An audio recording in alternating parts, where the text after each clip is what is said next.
Most people don't drown in debt because they lack money. They drown because they lack silence. When there's no inner space, any stimulus becomes a trigger. Any screen becomes an escape. Any purchase becomes a sedative. Debt doesn't begin on the card. It begins in unprocessed emotions, accelerated thoughts, loneliness dressed in notifications. And no one told you this.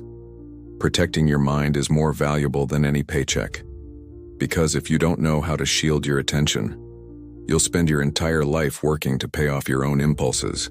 They taught you to guard your wallet, but never your focus. To save at the store, but not your emotional bandwidth. And that's why you fall. Not because you're weak, but because you're exposed. Crossed by promises, comparisons, manufactured urgency. The system doesn't want you thinking, it wants you reacting. Because in reaction, you buy, you click, you subscribe, and before you know it, you're not just in financial debt, but emotional debt, mental debt, life debt. An unguarded mind becomes public property, and the market is a master at colonizing vulnerable territory. Picture your mind as a city with no walls. Every ad is an army. Every feed is an invasion. Every limited offer is an emotional grenade. You think you're browsing, but you're being shaped. You think you're choosing, but you're being led. And the bill that shows up at the end of the month doesn't just list numbers, it lists the cost of not knowing how to defend yourself. Why now? Because anxiety is an epidemic, and emotional debt is now the norm. We're draining ourselves to quiet the void, sabotaging ourselves for microdoses of pleasure that last seconds, but cost months. The collapse has begun. And only those who learn to shield their minds will survive the symbolic bombardment of this century. Why me? Because I was programmed to react too. I confused craving with need. I got lost in tabs, clicks, and fabricated urgency. Until I discovered the truth, a protected mind becomes a weapon, and those who shield their minds are no longer easy prey. No one goes into debt at the checkout line. Debt starts earlier, in the distracted glance, in the notification that hits when you're vulnerable, in the comparison that silently humiliates. Anxiety is the virus, consumption is the symptom, and the system is the lab cultivating this cycle with scientific precision. Each visual stimulus triggers a message.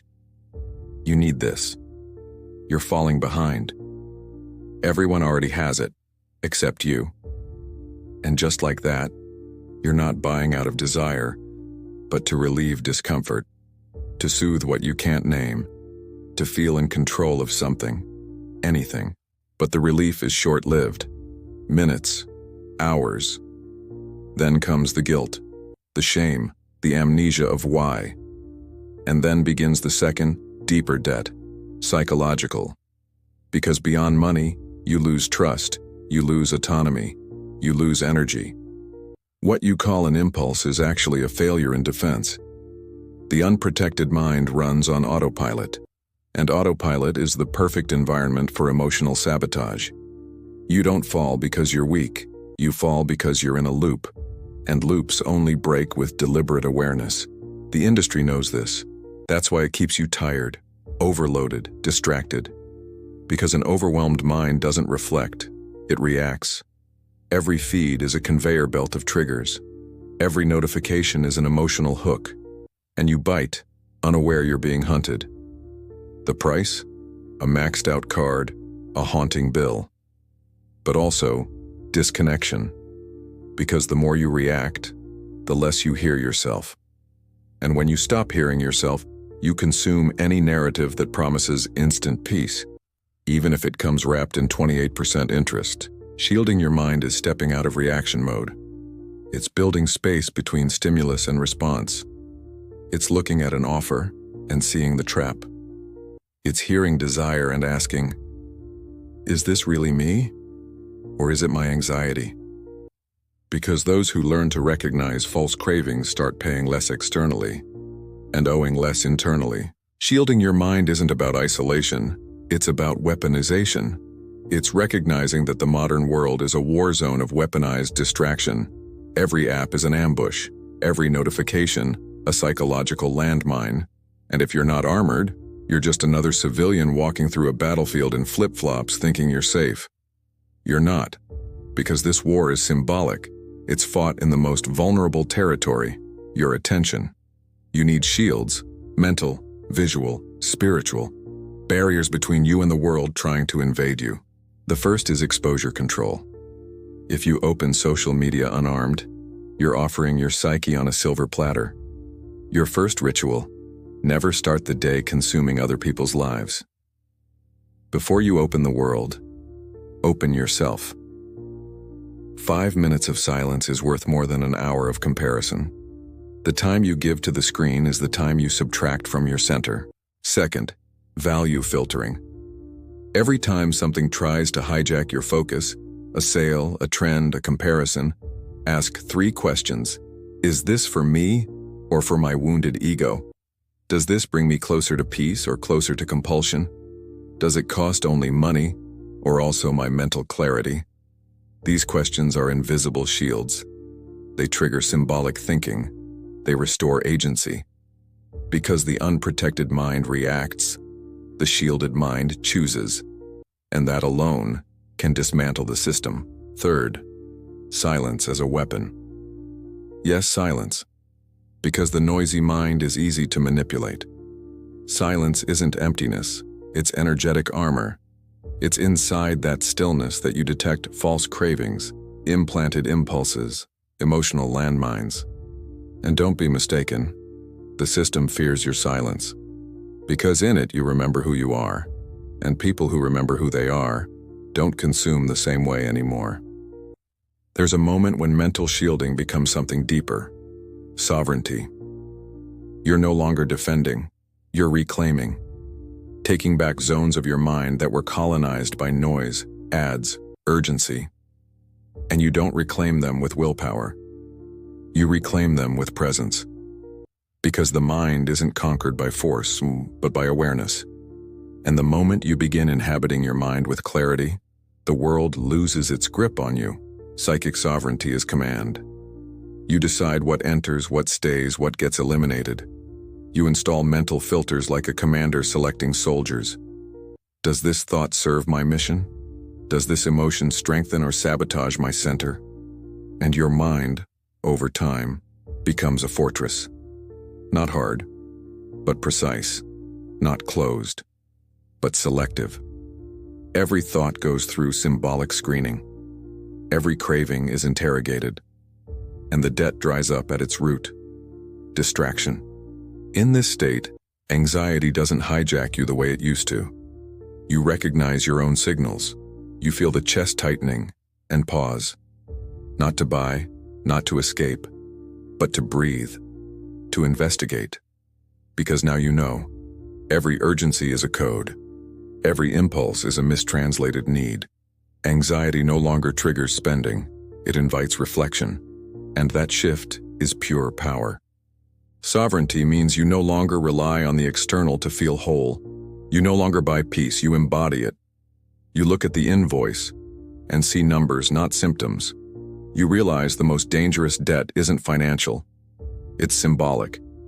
And every time you shield your mind, you're paying off an invisible loan, one that kept you enslaved to cravings that were never truly yours. In a world drowning in noise, true wealth belongs to those who master their minds, because peace is no longer free. It's rare. Focus is now resistance. Silence is a rebellion. Want to spot the truly rich? Look for those who can go an hour without grabbing their phones, without needing approval, without chasing dopamine. That's the new elite. Those who manage their attention, not their image. Those who silence the feed and listen to their own pulse. Because a shielded mind produces a rare kind of wealth, invisible but untouchable. This piece isn't about avoiding problems. It's about owning your impulses. It's looking at a flashy offer and saying, "I don't sell myself for this." It's hearing a compliment and not becoming addicted to it. It's receiving a jab and not reacting like a conditioned animal. It's mastering the gap between trigger and response. Because that's where power lives. Mental discipline doesn't show up on spreadsheets, but it changes your body, your account, your story. Most people still live in the narrative of "I deserve this." But those who shield their minds know deserving isn't about consumption. It's about coherence. You don't deserve more debt. You deserve peace. You don't need more stuff. You need more stillness. You don't need the latest trend. You need sovereignty. And this life demands training. Attention training is not restriction. It's liberation. It's a daily workout against emotional slavery. Because in the end, the unshielded mind is always available to the highest bidder. The shielded one? Quiet, intentional, immune. Not numb, but clear. Not cold, but sovereign. That clarity more is priceless. And today it's the rarest form of wealth. Shielding your mind is more than a habit. It's a vow, a silent covenant with your own peace. And that vow begins with one sacred act: closing the gates. Gates that were always wide open to stimuli, judgments, offers, distractions. Closing these gates isn't isolation, it's intelligence. It's a declaration that not everything gets in. Not everything deserves a room inside. Not everything earns your attention. You are no longer available like you used to be.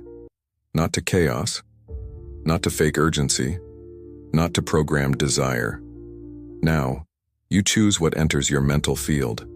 You observe before absorbing. You breathe before acting.